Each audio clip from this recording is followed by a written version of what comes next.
Gold trusted gold buyers తాకట్టులో ఉన్న బంగారాన్ని విడిపించి ఈ రోజు ఉన్న మార్కెట్ ధరకే కొనబడును. మరిన్ని వివరాలకు సంప్రదించండి 7710777720. రెడ్డి ప్రస్తుతం మనతో ఉన్నారు. మహానాడు సంబంధించిన విషయం గురించి ఆయనతో మాట్లాడదాం. సార్, ఈ పార్టీ పండగ అంటూ ఉంటారు అందరు కార్యకర్తలు. మొదటి రోజు చూశారు చంద్రబాబు గారి స్పీచ్, లోకేష్ గారి స్పీచ్. గత 5 ఏళ్లలో ఎన్ని ఇబ్బందులు ఎదుర్కొన్నాం, ఎలాంటి కేసులు ఎదుర్కొన్నాం, లోకేష్ గారు చాలా స్పష్టంగా చెప్పారు. ఏం చెప్తారు? అవునన్నా, జరిగిన 5 సంవత్సరాల్లో అరాచకం జరిగింది. నిజంగానే 5 సంవత్సరాలు జైల్లో ఉండి బయట సెట్ ఉంటుంది ఆ పరిస్థితి మాది. ఎందుకంటే నా మీద 19 కేసులు, అటెంప్ట్ మర్డర్ కావచ్చు, డ్రగ్ కేసులు కావచ్చు, రేప్ కేసులు కావచ్చు, ఎస్సీ ఎస్టీ కేసులు కావచ్చు, రకరకాల కేసులు పెట్టి ఇబ్బంది పెట్టారు.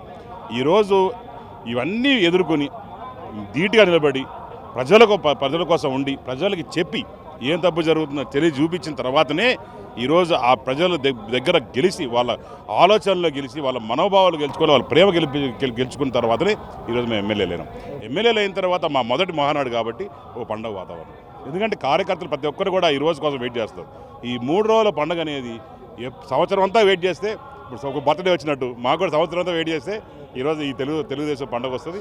పైగా కడప గడ్డడం పెట్టే ఉద్దేశం ఆ రోజు ఉన్నా, ఈరోజు పెట్టినా మా తెలుగుదేశం పార్టీ స్నేహితుల కన్నా కడప ప్రజలు ఆనందిస్తాడు.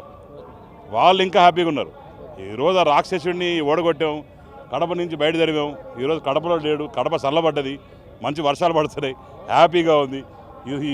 ఈ వాతావరణం చూసినా కూడా నిజంగానే ఇక్కడే కాదు, ఈ ప్రాంగణంలో కాదు, మొత్తం కడపలోనే చల్లబడ్డది, మంచి వాతావరణం వచ్చింది తెలియజేసుకుంటాం. సార్, అంటే మీరు లోకేష్ గారితో చాలా దగ్గరగా ఉంటారు. మీకు కొంతమంది ఎమ్మెల్యేలంతా లోకేష్ గారిని పార్టీ కీలక బాధ్యతలు అప్పగిస్తే చంద్రబాబు గారు ఆల్రెడీ గవర్నెన్స్ మీద ఎక్కువ ఫోకస్ పెట్టారు. 2014 మీద ప్రభుత్వం మీద ఎక్కువ దృష్టి పెట్టి పార్టీ మీద దృష్టి పెట్టలేకపోవడం వల్ల ఓటమి పోలేమని చాలా సందర్భాల్లో చెప్పారు. ఇప్పుడు ఆ బ్యాలెన్సింగ్ అనేది లోకేష్ గారికి ఇవ్వడం ద్వారా సాధ్యమవుతుందని చెప్తున్నారు. మీరేం చెప్తారు సార్? డెఫినెట్గా ఈ 2 కళ్ళు పార్టీకి, ఒకటి చంద్రబాబు నాయుడు అయితే ఇంకోటి లోకేష్ గారు.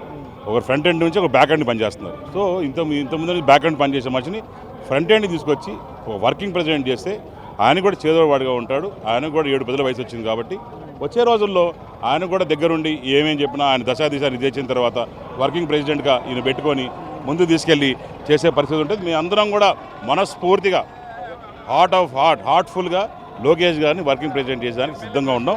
అది రేపా మాపా అని చెప్పేది ఈ 2 రోజుల్లో అయిపోతుంది. డెఫినెట్గా ఆయన ఎన్నుకున్న వెంటనే మా అందరూ కూడా పండగ రోజు ఉంటుంది. ఇంకొక విషయం ఏంటంటే, లిక్కర్ స్కామ్లో వరుసగా అరెస్ట్ చేస్తున్నారు, సాక్ష్యాధారాలు సేకరించి అరెస్ట్ చేస్తున్నారు. కానీ జగన్మోహన్ రెడ్డి మొన్న ఒక కామెంట్ చేశారు, విజయవాడ నడిబొడ్డునే ఉంటాను, అరెస్ట్ చేసుకుంటే చేసుకోండి, అసలు ఆ లిక్కర్ స్కామ్ లేదు, ఇదంతా ఒక ఫేక్ అని ఆయన మాట్లాడుతున్నారు. లిక్కర్ స్కామ్ లేకపోతే అసలు మిమ్మల్ని మీ ఆర్టీవీ ఛానల్ ద్వారా ఒకటే అడగదలుచుకున్నా, ప్రజలందరినీ ఒకటే ఆలోచించదలుచుకున్నా, లిక్కర్ షాపులలో డెబిట్ కార్డులు, క్రెడిట్ కార్డులు ఎందుకు తీసుకోలే? ఎందుకు మొత్తం ఈ 5 సంవత్సరాల్లో క్యాష్ తీసుకుని నడిపించాడు? అది ఒక్కసారి ఆలోచన చేయండి, తర్వాత మీకు మొత్తం అర్థమవుద్ది. లేకుంటే ఈరోజు లిక్కర్ స్కామ్లో ఇప్పుడు పట్టుకున్న తిమింగలాలన్నీ ఎందుకు గిలగల పట్టుకుంటున్నాయి? వాళ్ళు బెయిల్ వేస్తే నెక్స్ట్ డే బెయిల్ రాదా? ఎవరు తప్పు చేయలేకపోతే? ఈరోజు ప్రాపర్గా స్కామ్ అనేది జరిగింది. దీనికన్నా పెద్ద జిఎస్టీ స్కామ్ జరిగింది. జిఎస్టీ ఏదైతే కట్టాలో అది కూడా కట్టుకోకుండా అది కూడా తినేశారు. సో కాబట్టి ఈ బ్లాక్ మార్కెటింగ్ కావచ్చు, ఈ వేరే బ్రాండ్స్ ఒకటి కూడా లేకుండా వాళ్ళందరినీ ఎవరైతే వీళ్ళు మ్యానుఫ్యాక్చర్స్ ఉన్నారో వాళ్ళందరినీ భయపించి, వాళ్ళందరినీ మూయిపించి, వాళ్ళ దగ్గర నుంచి రాయిపించుకొని ఈరోజు వాళ్ళకి కావాల్సిన బ్రాండ్ పెట్టి, వాళ్ళకి కావాల్సిన ప్రైస్ కమ్మి, కావాల్సిన బ్లాక్ మార్కెట్ చేసి అమ్ముకి, ఎక్కడ కూడా క్యాష్ ట్రాన్సాక్షన్ తప్ప ఎక్కడ కూడా ఆన్లైన్ ట్రాన్సాక్షన్ లేకుండా చేసిన ప్రభుత్వం మొత్తం ఇండియాలోనే కాదు, మొత్తం వరల్డ్ వైడ్ చూస్తే ఇది ఒకటి ప్రభుత్వమే.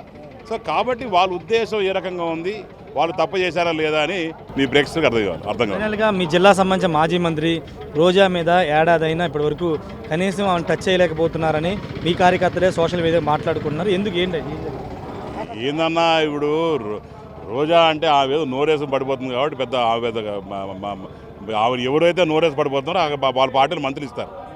ఎవరైతే ఎక్కువ బూతులు తిడతారో వాళ్ళ పార్టీలు మంత్రులు ఇస్తారు. ఎవరైతే ఎక్కువ కేసులు పెడతారో వాళ్ళ పార్టీ వాళ్ళు మంత్రి ఇచ్చినారు. అంత మాత్రం నా పెద్ద లీడర్ ఏం కాదే. We don't even consider her as a leader at all. ఆమె గురించి ఇప్పుడు ఆమె ఏడదాకుందో చెట్టుకోగరు పుట్టకోడు పోయినారు. ఇప్పుడు మేము పనులు చేసుకొని మేము డెవలప్మెంట్ పనుల్లో పడ్డాం. అంతేగాని మాకు వెండేటా పార్టీస్ ఉంటే ఈ పార్టీకి ఎంతసేపు చెప్పి వీళ్ళందరినీ పట్టడానికి ఈ వలేస్తే అటు దొరుకుతారు. పెద్ద సబ్జెక్ట్ ఏం కాదు. కానీ ఆమె పారిపోయి ఏడదాకుందో కానీ ఆమె గురించి మనం మాట్లాడాల్సిన అవసరం లేదు. ఇంత చక్కటి వాతావరణంలో అలాంటి వాళ్ళు పేరు తీసుకోవాల్సిన అవసరం కూడా లేదు. ఫైనల్గా మీ అక్కడ మాజీ ఎమ్మెల్యే మధుసూదన్ రెడ్డి బిఎం మధుసూదన్ రెడ్డి మీ మీద కానీ అప్పుడు గతంలో చంద్రబాబు గారి మీద అసెంబ్లీలో చాలా అసభ్యంగా మాట్లాడారు, నియోజకవర్గంలో పెద్ద ఎత్తున అవినీతి చేశారని ప్రతిపక్షంలో మీరు కూడా ఆరోపణలు చేశారు. ఆయన మీద ఏమైనా చర్యలు తీసుకునే అవకాశం ఉందా? డెఫినెట్గా బిఎఫ్ మధుసూదన్ రెడ్డి అనేటోడు ఇంకొక సంవత్సరం లోపల ఉంటాడనా? అదైతే నీకు ఫస్ట్ రాసుకో లీక్ నేను చేస్తున్నా. సంవత్సరం లోపల మధుసూదన్ రెడ్డి అన్న లోపలేస్తాం. ఎందుకు వేస్తాము? వాడు చేసిన ఈ జగనన్న కాలనీలో ఏ రకంగా డబ్బులు ఇచ్చి డబ్బులు తీసుకొని వాళ్ళ అకౌంట్స్కి చేస్తున్నారో అవన్నీ కూడా విజిలెన్స్ అవన్నీ నడుస్తున్నాయి. ఏది జరిగినా సరే కొద్దిగా టైం పడుతుంది. లీగల్గా పోతాం.